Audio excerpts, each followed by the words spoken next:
네, 자 예고해드린 대로 직격 인터뷰 준비했습니다. 자 6월 선거가 이제 27일 앞으로 다가왔습니다.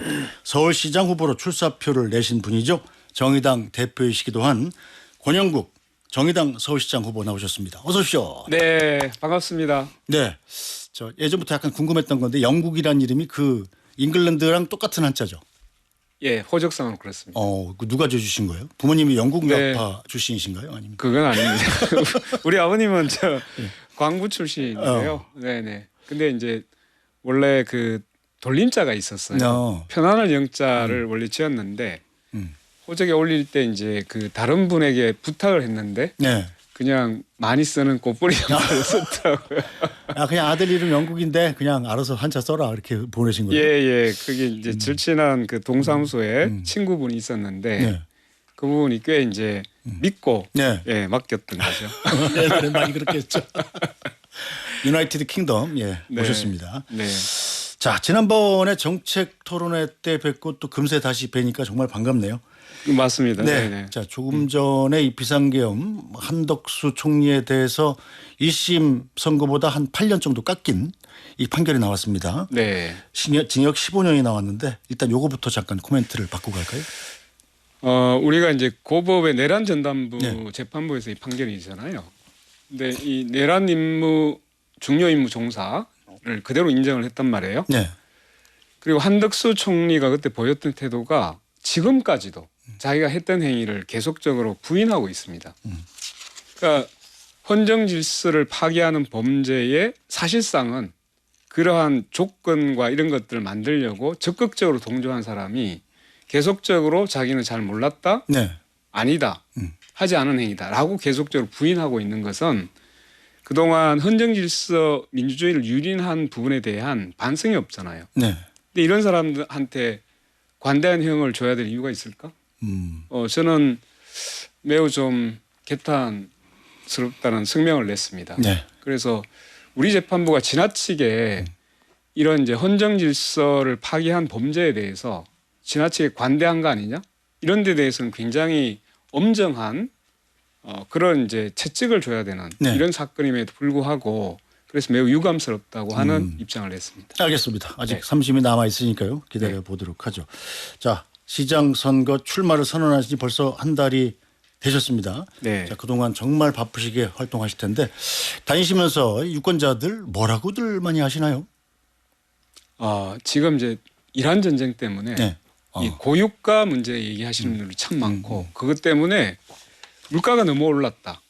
장사하시는 분들도 이게 이제 재료비가 너무 올라서 힘들다라는 그렇죠. 얘기도 많이 하고 또 식당을 찾는 일반 시민들의 입장에서도 이 물가 때문에 너무 고통스럽다 이런 얘기 참 많이 듣죠. 그리고 특히 이제 물가 때문에 이 사업이나 이런 이제 자영업자들 같은 경우에는 굉장히 이제 그 적자를 보고 있는 상황이니까 네. 그런 데 대한 하소연이 참 많습니다. 네. 자, 그걸 해결하기 위한 정의당의 대책 같은 건 없습니까? 그래서 이제 물론 뭐 여러 방면이 있겠지만 사실 이제 서울이 그동안 굉장히 그 과밀화됐잖아요. 네. 그러니까 서울로 해서 집중하다 보니까 서울 일극체가 되고 네. 그래서 지나치게 이제 과밀화된 도시가 돼서 이게 이제 집값이 폭등을 했고 그리고 이제 교통 대란이라고 할 만큼 네. 항상 출퇴근 시간이 너무나 이제 교통 지옥에 시달리고 있고 또 이런 이제 주거비나 다른 이제 여러 가지 물가가 올라가니까 다른 이제 그 생활비가 엄청나게 뛰죠. 네. 그러니까 이런 측면에서 생활비를 이제는 이제 우리가 생활 필수재라고 하는데 주거, 교통, 식비, 의료 네. 이건 최소한 생활 필수재로 해서 기본적인 기본 서비스로 정하고 이걸 이제 공공이 책임지는 제도로 공공이 책임지는 그런 체계로 바꾸자라는 게 이번 이제 제가 나오면서 생활비 절반 그리고 기본 서비스화 하자. 네. 이게 이제 대표적인 공약으로 지금 소개가 되고 있죠. 자, 그런데 그게 어떻게 네네. 보면 뭐 다 주면 좋죠. 네네. 그런데 문제는 재원이잖아요. 어떻게 예. 확보하실 건가요? 그 제가 이제 재원을 여러 이제 방면에서 지금 검토를 해봤는데 예를 들면 이제 주거비 이 문제가 있잖아요. 네. 근데 이건 사실 이제 우리나라가 지나치게 소유 중심의 주택 정책이에요. 그건 그렇죠. 예. 네네. 근데 사실 이제 이런 그 주거 정책이 잘 돼 있는 나라 가면 임차나 이제 자가 소유와의 차별이 크게 없도록 하는 정책을 많이 쓰고 있거든요. 그렇죠. 어차피 뭐 두고 가는 거니까. 죽으면. 네네. 예. 달리 말하면 내가 임차를 하든 자가에 살든 이 이제 그 큰 차이가 없도록 하는 거죠. 예를 들면 임차에 살더라도 굉장히 장기간 안정적으로 살 수 있도록 하고 또 이제 임대료를 일정한 규제를 둬서 자기 소득의 일정 비율 이상을 넘어가지 않도록 주거비 지원하는 방식을 쓰기도 하죠. 네.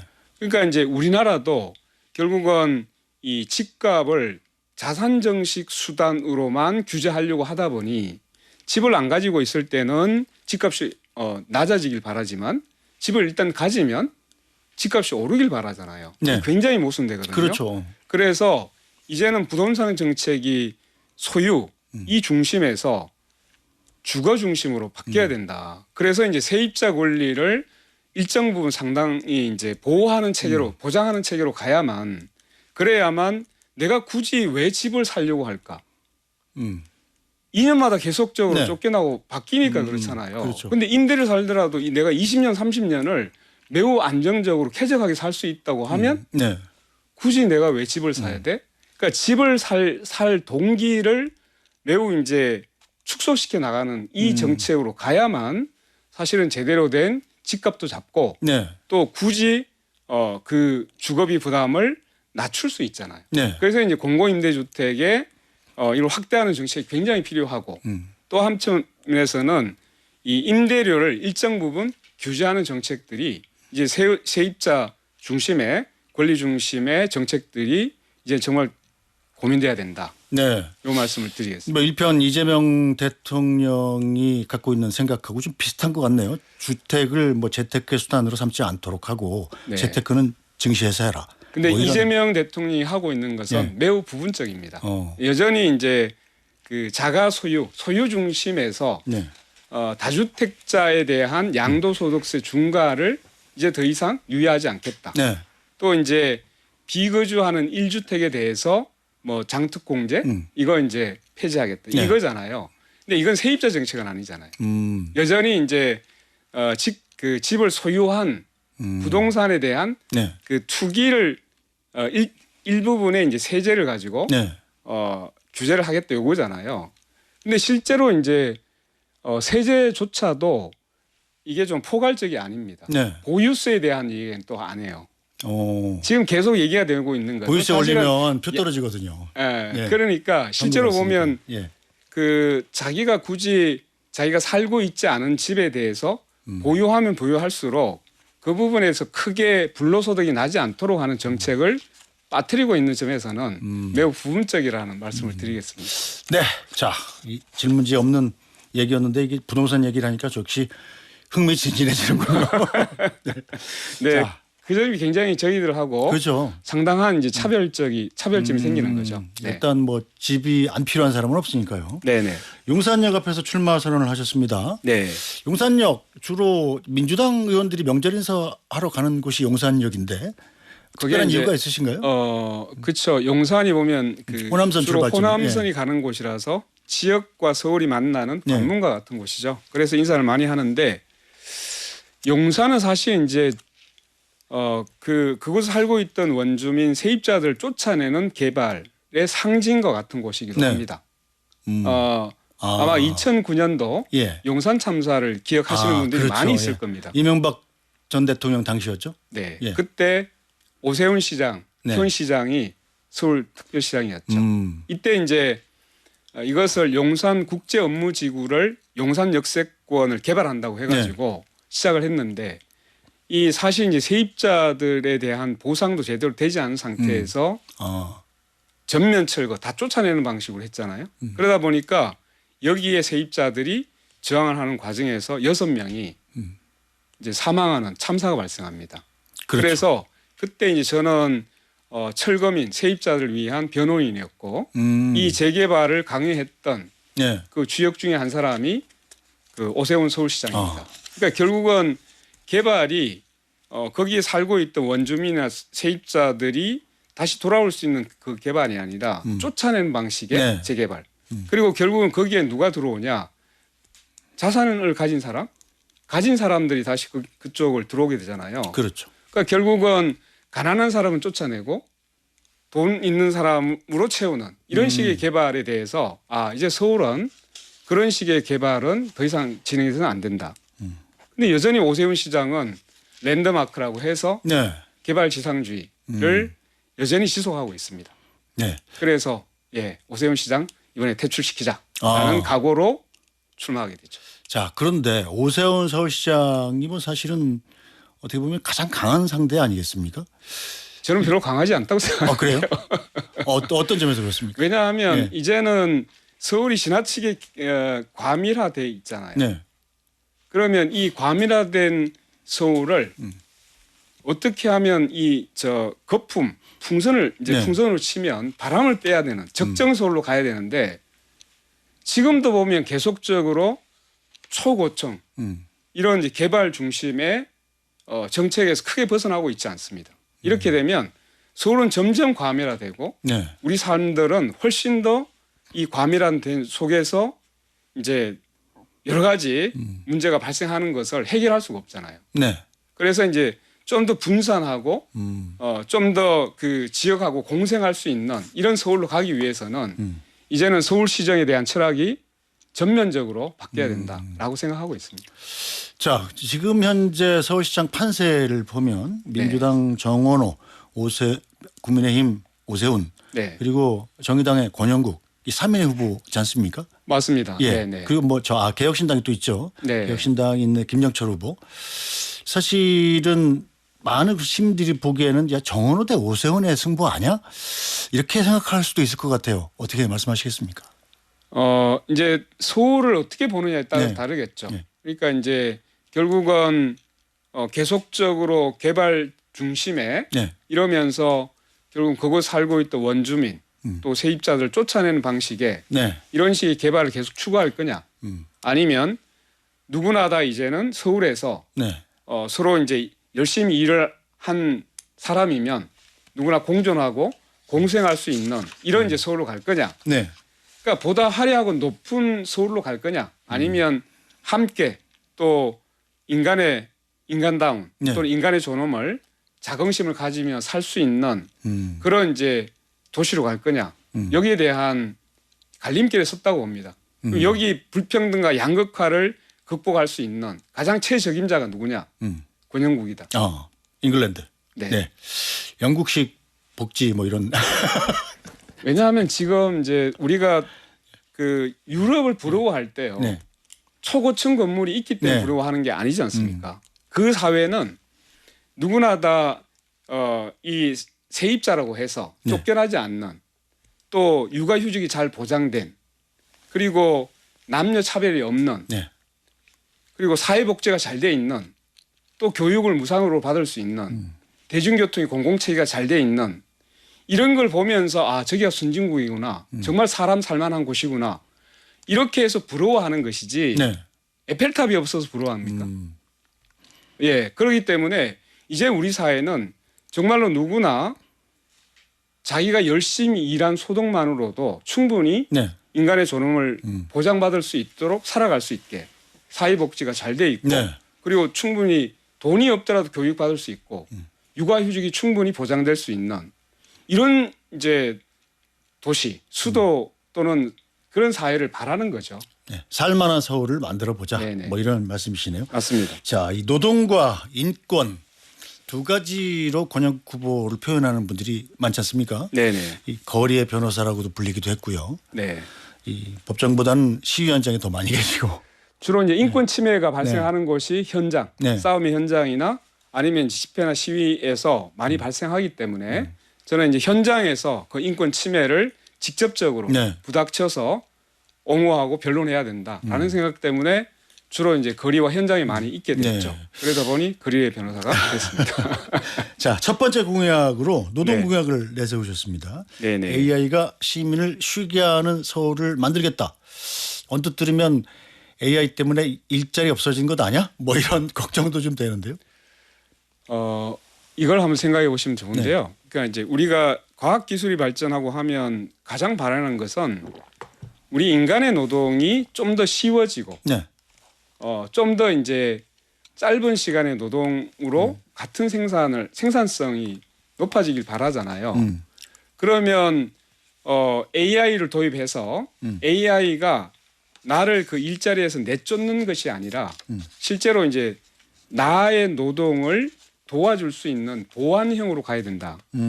그러면 생산성이 높아지면 같은 생산을 하는데 시간이 줄을 수 있잖아요. 네. 그러면 노동 시간을 단축해야죠.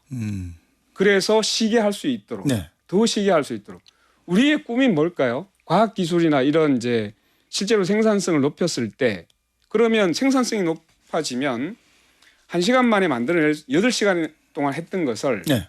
4시간 만에 할 수 있다. 그러면 휴게 시간을 훨씬 더 늘릴 수 있죠. 그렇죠. 과학 기술을 발전시키는 이유는 우리가 좀 더 편안하고 또 여가를 많이 즐길 수 있도록 하기 위한 목적도 있거든요. 네.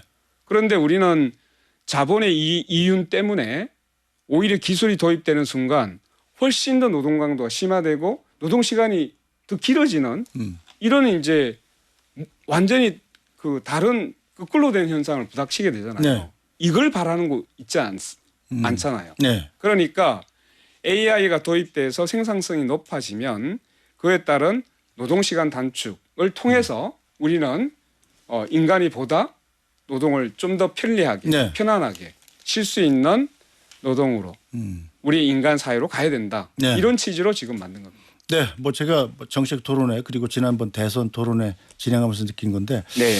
권영국 후보께서 토론을 참 잘하십니다. 그러세요? 네. 뭐 이건 개인적인 견해니까요. 뭐 저 진행에 뭐 전혀 개입을 안 했습니다만. 자, 지금은 그런데, 사실 네. 예 그냥 평소에 갖고 있던 이야기를 지금 하고 있습니다. 그런데 네. 이 오세훈 서울시장한테 이 토론회 하자 이렇게 이랬더니 오세훈 서울시장이 난 정원호 후보랑 둘이만 하겠다. 네. 뭐 이런 주장을 했어요. 네네. 어떻게 받아들이십니까? 뭐 많은 분들이 끼면 이분은 뭐 혼란스러워진다 뭐 이렇게 얘기를 했어요. 이분은 그 여러 사람이 나오는 걸 되게 부담스러워하는 것 같아요. 그러니까 이제 기본적으로 민주주의를 잘못 배웠다. 네. 민주주의라는 것은 여러 다양한 이야기를 통해서 여러 가지 이제 의견 교환을 통하고 이러면서 이제 합의를 이끌어내는 과정이잖아요. 네. 그러니까 둘이만 얘기하자. 이거는 다양성 정치를 모르는 흑백 정치인. 칼라를 모르는 사람이에요. 그러니까 흰색과 검은색만 있다고 네. 생각하는 사람. 그렇기 때문에 우리 사회가 여러 색깔이 있고 여러 목소리가 있다는 것 자체를 부정하는 사람. 네. 두 가지 색깔만 아는 사람이다. 예, 라고 말씀드릴 수 있고. 네. 그 전에 이미 이제 TV 토론에서 도망간 적이 많습니다. 그렇죠. 2006년, 불참했던 적이 있습니다. 2010년, 뭐 네. 2022년 우리 이제 정의당이 권수정 그때 지방선거 서울시장 나왔을 때도 도망갔죠. 네, 자, 그런데 이 선거는 현실 아니겠습니까? 네네. 일단 정강 정책과 색깔이 비슷한 후보들끼리 사실은 합종 연행도 이루어질 수 있고 네. 뭐 그래야만 선거에 이길 가능성이 높아진다 이렇게 보는 분들도 꽤 있는데 네네. 만약에 민주당 쪽에서 나 좀 도와줘라 단일화하자 정원 후보가 이렇게 네. 제안하시면 어떡하실 거예요? 정원호 후보가 이렇게 이야기를 해야죠. 누가 더 서울시장의 적임자인가? 지금 서울시가 갖고 있는 가장 핵심적인 문제는 무엇인가? 네. 거기에서 적임자는 누구냐? 저는 아까 말씀드렸잖아요. 수도권 일극 체계 그리고 너무나 과밀화되고 팽창되고 있는 이 현상 그리고 서울 내에 불평등과 양극화가 너무나 이제 사다리가 끊어져 버렸죠. 네. 이럴 만큼 지금 격차가 발생하고 있거든요. 이 불평등과 양극화를 가장 잘 해결할 수 있는 적임자가 누구인가? 네. 권영국이다. 왜냐하면 30년을 그 문제를 가지고 씨름하고 싸워왔거든요. 네. 그러면 권영국으로 단일화하면 되죠. 알겠습니다. 오늘 말씀 여기까지 듣겠습니다. 바쁜 시간 내주셔서 고맙습니다. 감사합니다.